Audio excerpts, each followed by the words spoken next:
whenever you are ready. Okay. So, okay, I'm going to start the discussion maybe. I will just say one thing, this is comparative politics of comparative politics 3, comparative political economy, democracy, and resistance panel.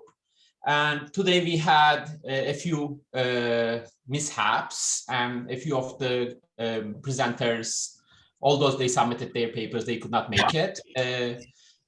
So we have one presenter, Anna Shumsky. Thank you for coming, Anna. And she's going to have 20 minutes to present her paper, and then Ali Füsunoğlu is going to discuss that paper. Thank you for coming, both of you. So floor is yours, Anna. You have 20 minutes. Okay. Hi, everyone. My name is Anna, and today I'll be presenting my master's thesis that I wrote at NYU, which is about how cooperative institutions, aka cooperative employment relations, which I'll talk about on the micro and macro levels, influence a financializing welfare state. So largely, I'm looking at the connection between welfare and financial, which I've noticed there's a gap in the literature with that. So that was kind of the motivation for writing this. So first off, for those who are not familiar with the term, what is welfare retrenchment? Basically, in short, it has a lot of literature, very extensive, but since the 1970s, we've been seeing an erosion of the traditional welfare state due to different social and economic shifts in society. So things like falling fertility rates, aging populations, mass unemployment, falling wages, especially in lower income workers, things like that. And that all has put pressure on the welfare state in terms of funding and also an increase of people dependent on it. And so we've seen an era of austerity, reorientation of progressive goals to fiscally conservative ones in state welfare, but also in occupational based welfare in the workplace. We've seen a move from defined benefit plans and types of insurance, for example, with healthcare and retirement, to defined contribution plans. So the differences with defined benefit, it was pay-based and it was sort of like guaranteed income for loyal workers. And then with defined contribution, it's very much investment-based and based on contributions from the worker. So largely this does hurt lower income workers. And also something called workfare has become a phenomenon, a very popular term in the literature. It just means that benefits are no longer seen as a right, but something to be earned, and they're very much anchored to strict work requirements. In terms of financialization, there's lots of different definitions, but I'll be speaking about it in relation to welfare specifically. So we've seen a rise in the influence of different markets and financial actors in welfare provision, but as well as in different social, economic, and corporate aspects of life. There's more reliance on market investments and individualized insurance rather than the state or employer. And this results in something called risk privatization, which Hacker coined. Just means that social and market risk is being offset to the individual rather than being absorbed by the state or by the employer. So we see that welfare can also be financialized, but this has not been observed uniformly by scholars. And I'll be talking about why that is. And also, as I mentioned, there's a gap. There's lots of literature talking about the connections between financialization and inequality, but not really looking at how exactly that happens other than direct, influence on inequality, but rather, and I'll be looking at what is the connection with welfare. So my research question is, what happens, what explains the cross-national variation in welfare state generosity despite rising financialization? And I think this is an important question to ask because the answer is crucial to understanding how responsive welfare states are to inequality in a market-driven era. So I propose that it has something to do with employment relations. So both on the macro and micro level, so industrial relations and corporate governance on the firm level. And I think that institutional context and complementarities in different economies are crucial in understanding how financialization impacts welfare. And so according to the famous varieties of capitalism theory, there's two different economies here. Just, for the sake of brevity, I'll just talk about some of the main elements. And for context, complementarities just means that there's these different elements of these different economies that sort of work together to complement each other and work towards specific social goals. And so in coordinated economies, you see that there's coordinated industrial relations, so strong unions and employer associations that engage in collective bargaining, whether on the national or the industrial levels. And these agreements usually encompass social policy, and it ensures the support of both social partners most of the time. And on the firm level in corporate governance, we also see that there's coordination in the stakeholder model. Workers are represented through works councils, and their decisions are usually factored in somehow into managerial decisions, important decisions of the company. Also, the retain and reinvest strategy is popular, meaning that it just means that resources and profits from the company are taken and reinvested back into the workforce and invested into the social protection of workers.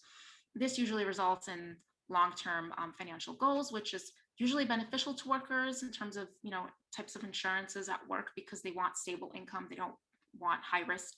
And so this all results in possible financialization reform, but the key is that there's attenuated welfare retrenchment. So the point here is that in CMEs, they adapt to market pressures while preserving social commitments. And so it's not that cooperation prevents financialization per se, rather it just reduces the risk, the extent of risk prevention and therefore retrenchment.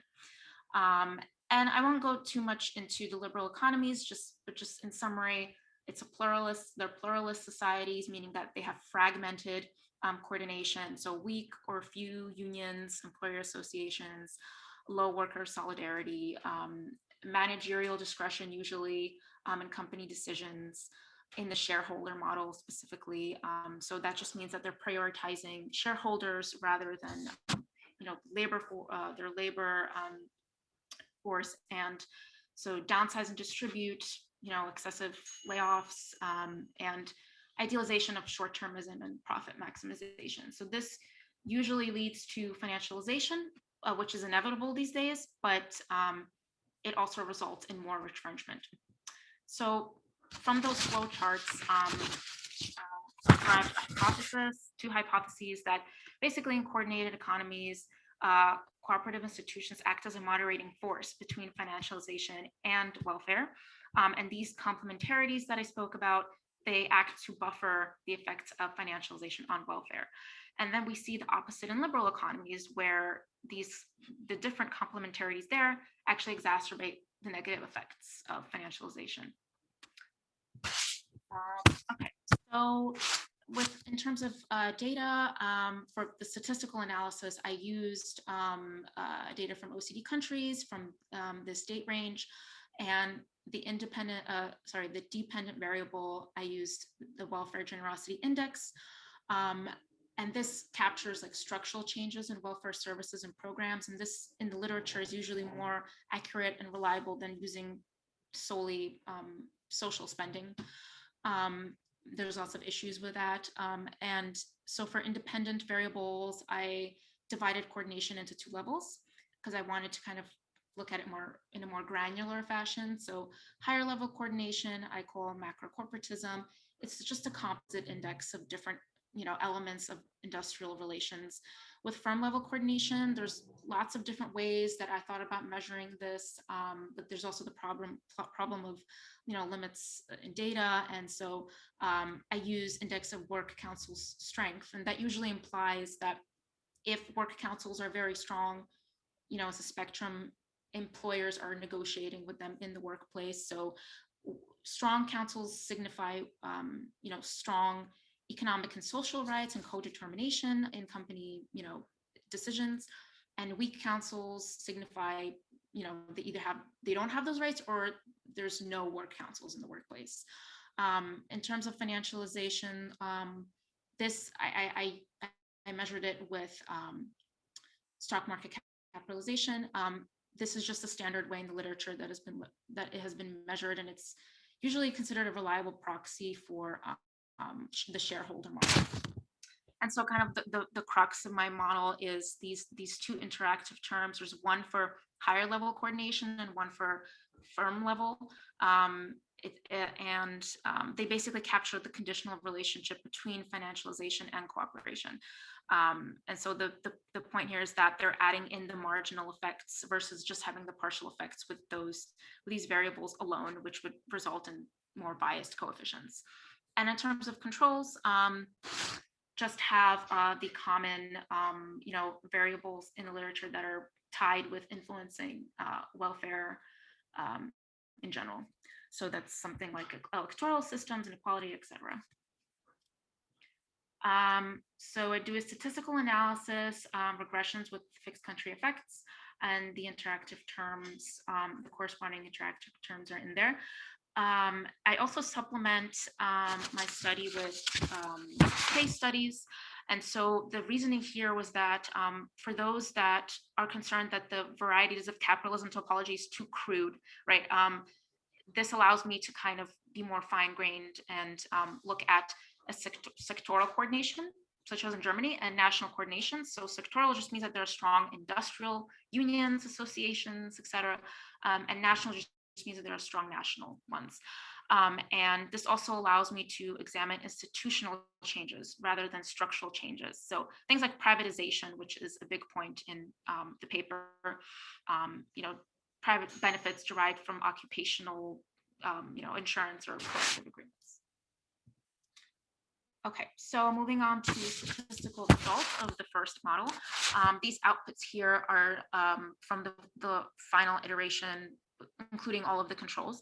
So we see here that the coefficients on the main independent variables are as expected. So macro corporatism has a positive effect on welfare, financialization has a negative effect. The sign on the interactive term is negative, and it's also significant. So what this is telling us is that the effect of financialization on welfare generosity shrinks or becomes less negative, rather it moves towards zero as macro corporatism grows.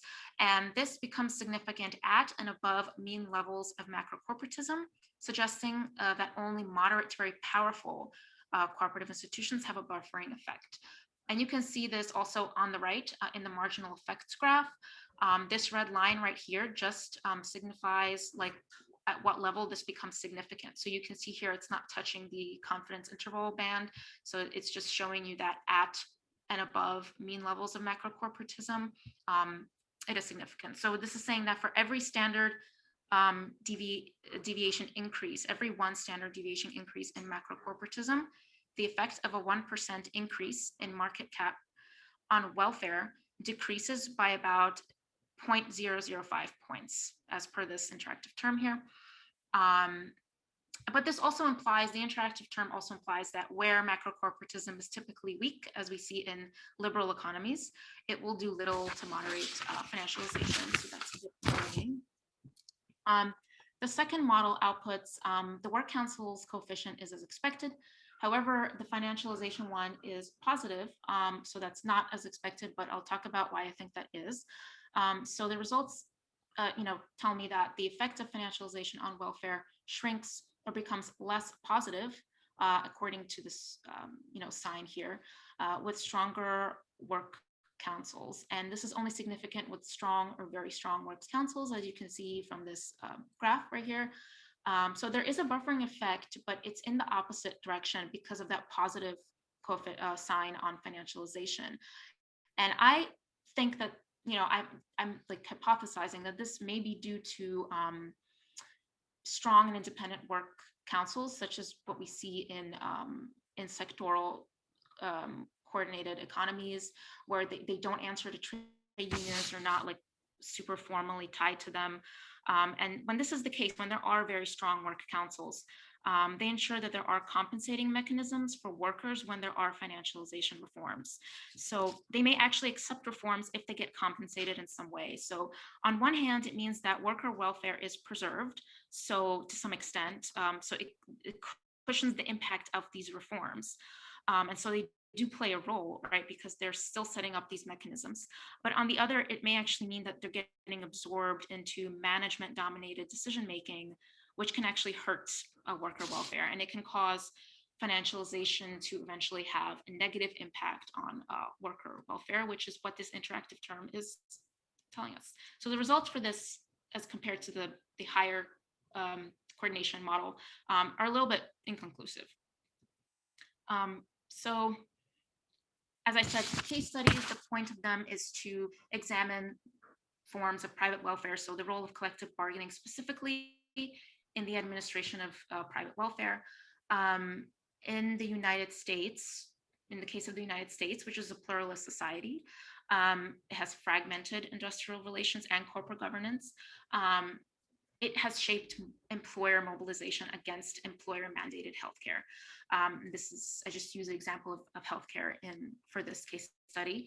And so we see that business and labor preferences for employer healthcare mandates are split. So higher income individuals would typically favor, the mandate, they would not favor, they're less likely to favor, and lower income are more likely to favor that.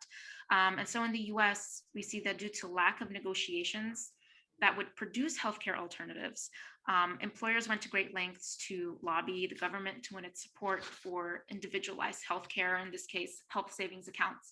And this was seen in the consumer-directed healthcare movement in the 70s. Going back to what I was talking about in the beginning, it indicates a shift from defined benefit to defined contribution plans. And defined contribution plans are not comprehensive, and they don't, prioritize high-risk individuals. They usually offset the market risk to the individual, which specifically hurts either low-income people or quote-unquote health poor populations. So the result is risk privatization. In Germany, I use the example of pensions. So unlike in the US model, where there's a lack of worker organization, and so workers don't have full control of investments, and they're kind of at the whim of short-termism and risky investment. In Germany, they have strong independent works councils that negotiate on social and economic issues left out of collective agreements, but they still answer to unions on most issues. So this all worked together to devise pension alternatives in response to receding state pensions. So in the 90s, there was a demand for occupational plans, and instead of leaving it up to the market for all kinds of different financial products being devised by different insurance companies and banks and such, one of the largest unions and employer associations devised a collectivized pension scheme called pensions funds. And work councils were very active in ensuring that the investment for these was long-term and stable. They influenced the investment strategy. So the result was that this pension scheme adapted to the market pressures. So the employer's new sort of desire and goal for stock valuation and competition being more competitive, but it also satisfied workers' desire for stable retirement income. And so the social partners absorbed the market risk, and the result was minimal risk privatization. And then finally, Sweden. In contrast to Germany's sectoral system, Sweden's work councils are actually bound by national collective agreements all the time. So the representation very much in the workplace is dominated by unions, and the centralized bargaining system as well. It all worked together to produce alternative to a poor employment protection legislation to cushion the impact of rising job insecurity due to the downsize and distribute principle, which was becoming popular in the 2000s, deteriorating labor market policy. And basically the system there with the works councils being tied to unions is that any changes to employment conditions must be negotiated with union representatives in the workplace. So in return for greater employer influence over dismissals during this economic crisis, unions negotiated in collective agreements to create something called employment security councils to provide alternative forms of employment protection. And so this enabled unions to control terms of dismissal, such as things like severance pay and unemployment services. And the councils provided services like job placement, counseling, financial aid, unemployment benefits. And the result was that they supplemented inadequate employment protection legislation. And this resulted in minimal risk privatization again. Okay, and finally, final thoughts. Overall, I found that my statistical results do suggest a buffering effect. They provide suggestive evidence that there is a buffering effect, and there is some support from case studies. So the strongest evidence comes from the national and sectoral cases where collective agreements at these levels, work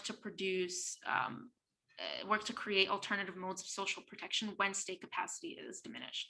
On the firm level, we have strong unions and employee representation that guard the interests of labor by affording them control over the implementation of financialization reforms.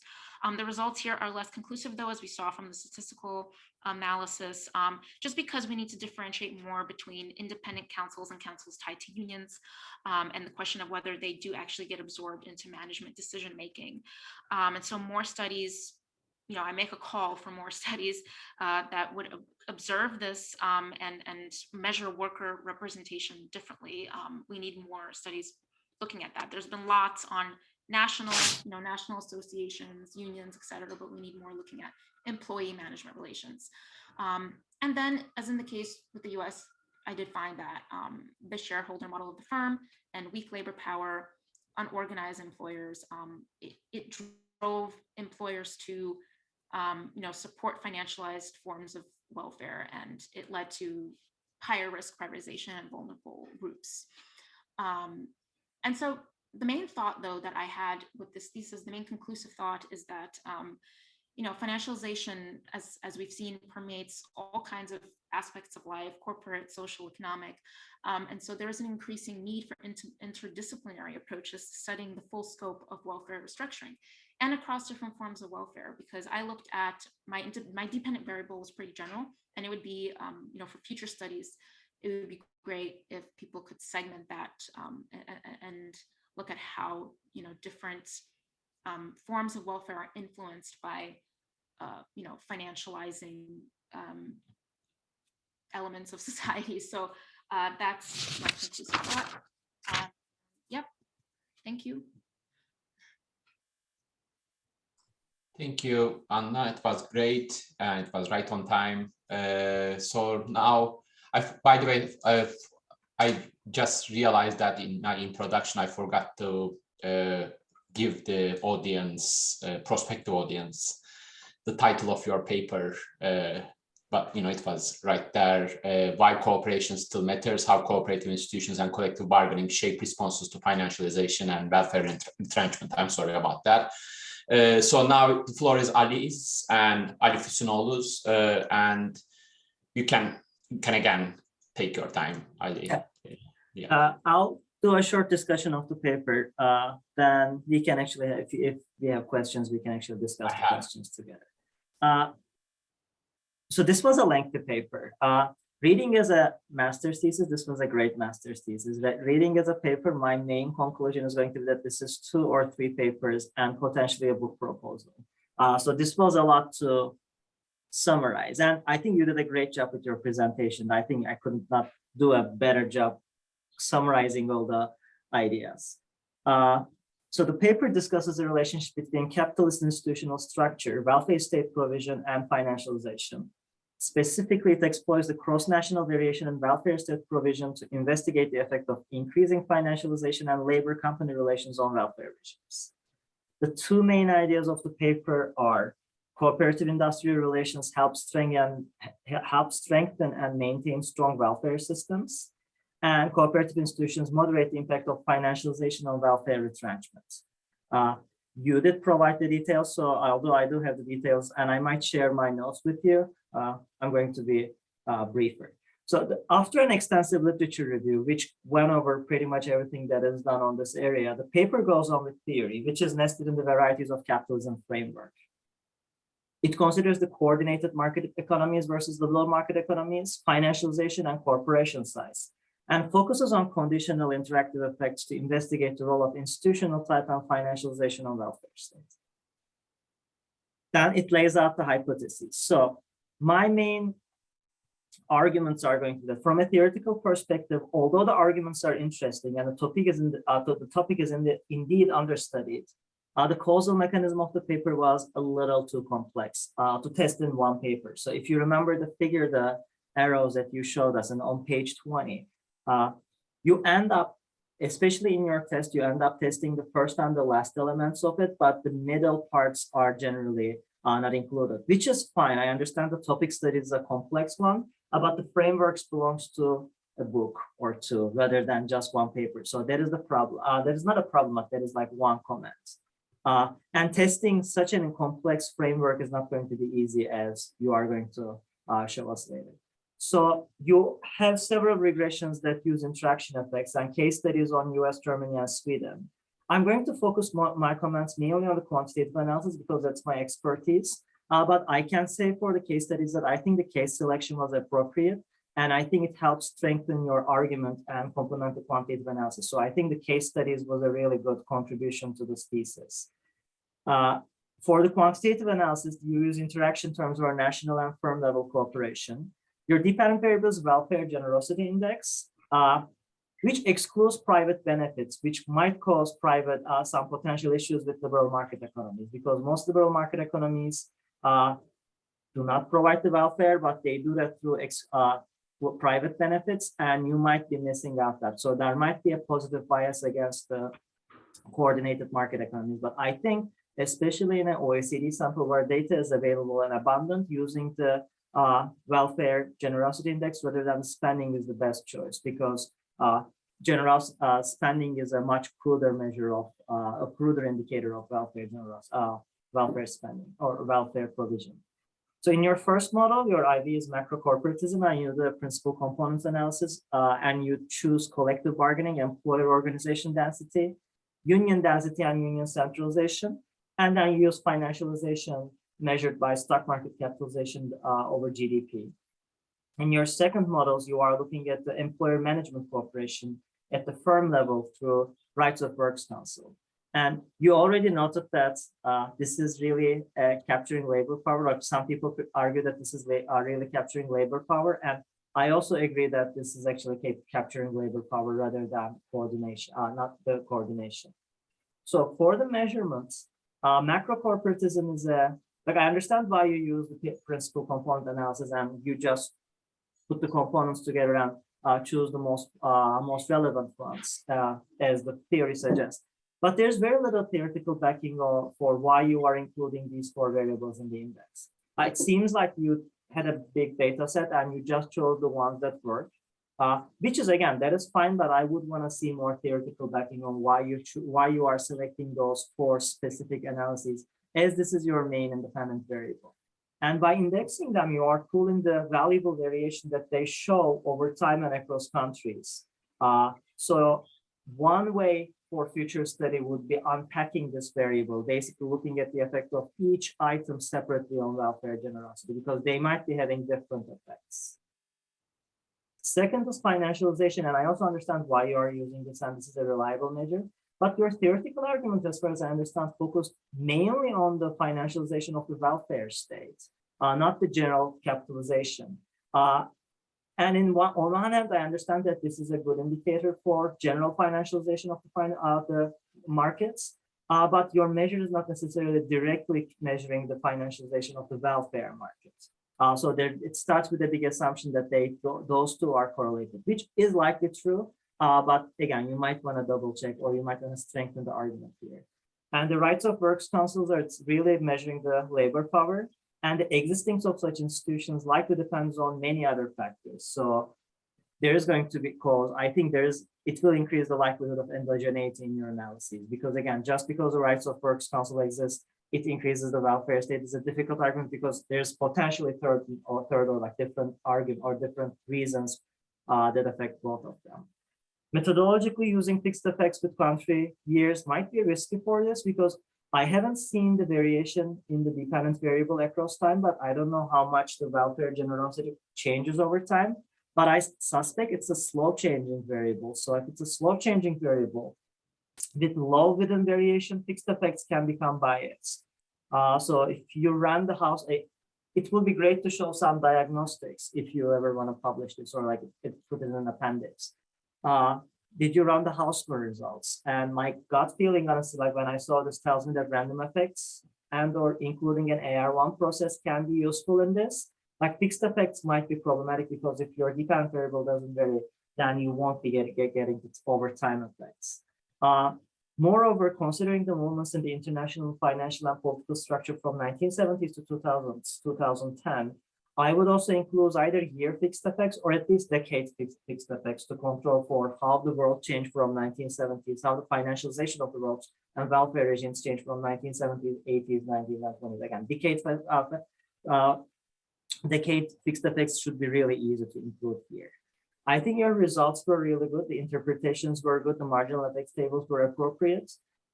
One simple thing that would definitely help is to report the descriptive statistics somewhere.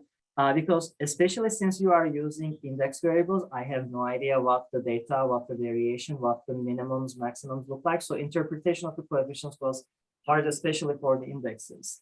I'm not sure I don't think you are using standardized coefficients, but again, then that makes it even more difficult to interpret. Like when I see that results and when in your discussion say the effect is small, I'm not even sure if the effect is small because I don't know where the index is. So I would just include the descriptive statistics then.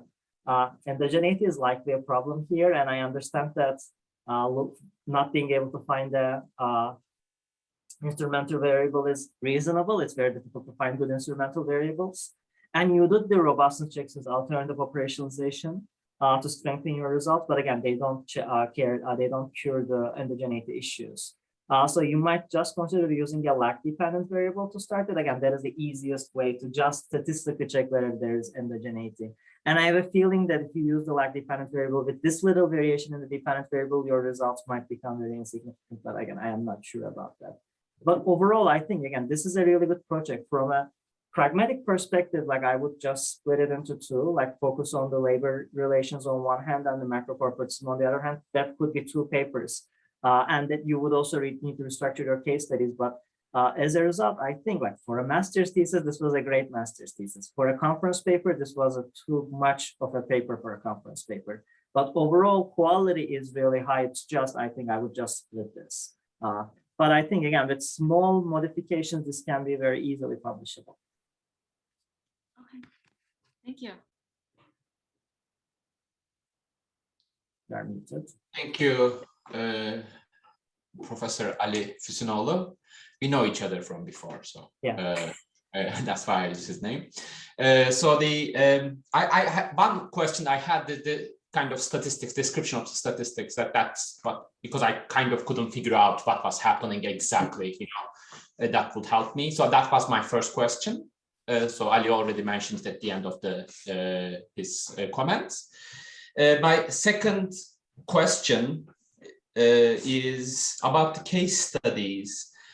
And why did you choose, like, I see why you chose these, but like, what is the justification for choosing healthcare in US, pensions in Germany, right? And job security in Sweden? I understand that these were debates, but welfare provisions, like, what makes something a big debate in a country, a conflictual issue in a country, is politically determined many times, and it may have something to do with welfare provision or declining welfare provisions in those areas, and that's why contestation may be based on those real interests. But it may also be that it's just politically constructed that way due to other reasons other than retrenchment of the welfare state on those areas. So as a comparative case study, it will be probably better. I understand that it is hard to do it that way, why it will be hard to do it that way, but maybe same issue over three, or a more general discussion of all three for all three. But like, I'm recognizing that that's going to make the paper too detailed, and it's going to be maybe a standalone qualitative comparative case study paper if you do it that way. But like, that's what my question is. What is the justification of it?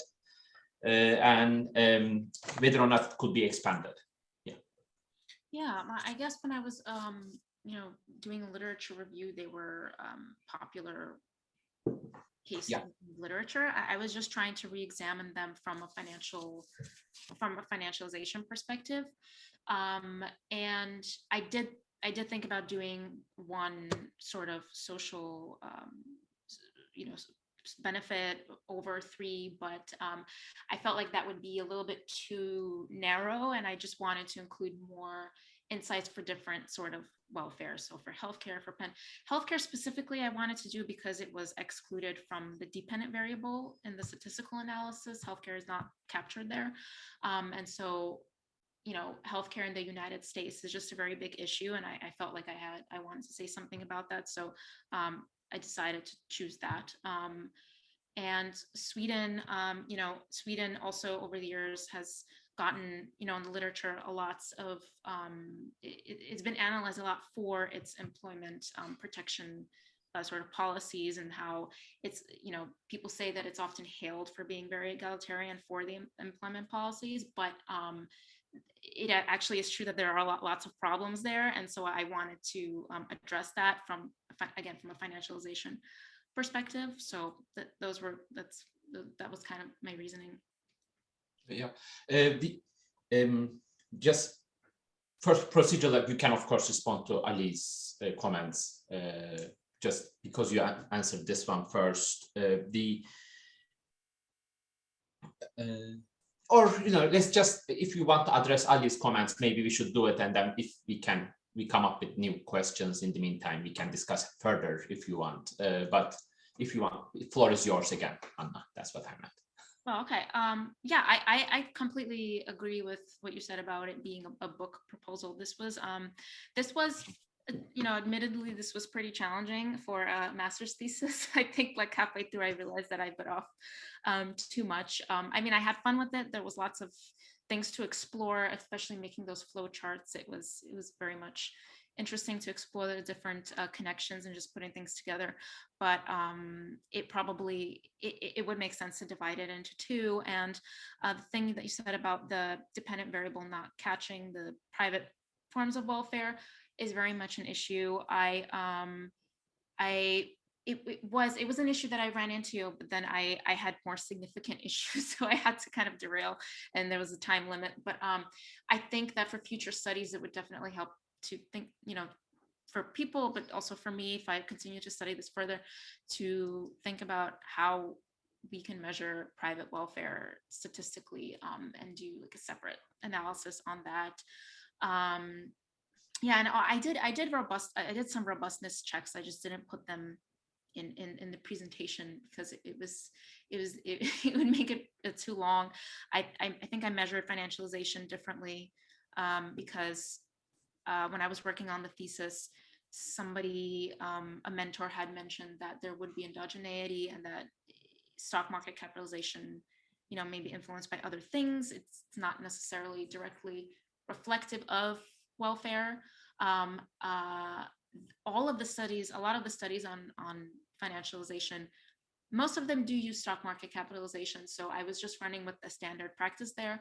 And my thought was that it's a good measurement of, for example, the shareholder model in the liberal economies, just because in the shareholder model, usually their funding is market-based mainly. And so stock market capitalization, that's the connection that I made. But there are different ways to measure it. There's percentage. There's also like share of pension funds that are market-based, things like that. So I do some of those robustness checks in the paper. And then also for preliminary analysis, I do some correlations in the paper between, the different connections, just to see what the relationships are between macrocorporatism, welfare, and macro corporatism and financialization. Yeah, I wish I could have put that in the presentation, but and duly noted your comment on the descriptive statistics. I think that would also make a lot of sense. And also I was thinking about including just the distribution of financialization, like how financialized some of the countries are in my sample, just looking at it from descriptive standpoint. Right. Do you have anything to add? I am done. Thank you for answering my question, Anna, and giving it a priority too. But Ali, if you have any other comments or you want to continue the dialogue. I did provide most of my comments in my discussion. So I do not have any other questions. Again, if you look at it as a research paper, there would be different ways to scrutinize it. But if you, as I told you, like I think as a master's thesis, this is a remarkably good master's thesis. A lot of work, really complex topic. I'm not sure what you want to do with this or what you want to, like if you want to continue pursuing a PhD in the future. But these are very complex and important topics.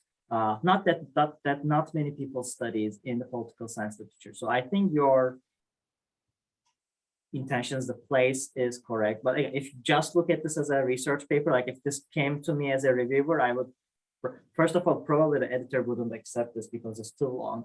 And if it came to me as a reviewer, I would just basically say that this is 2 papers, not 1 paper, but these are easily 2 papers. The length is 2 papers. Yeah, but the length, but also the content is also 2 papers. Yeah. And I think theoretically, but I just, not from a pragmatic perspective, but from also a theoretical perspective, I think splitting them and focusing specifically on labor management relations and then macro corporatism, I think you would be able to get different causal mechanisms there. Here you have too many causal mechanisms, which make things really complex to understand, but also to test. Yes. Yeah. Okay. Sorry, Anna, this ended up being like a kind of like a panel on your work. Normally we should not pay this much attention to a single paper, but this is how events unfolded for today. Ali, if you want to take us off the record, I think it's a good time to finalize the panel. Okay, I am going to stop recording now.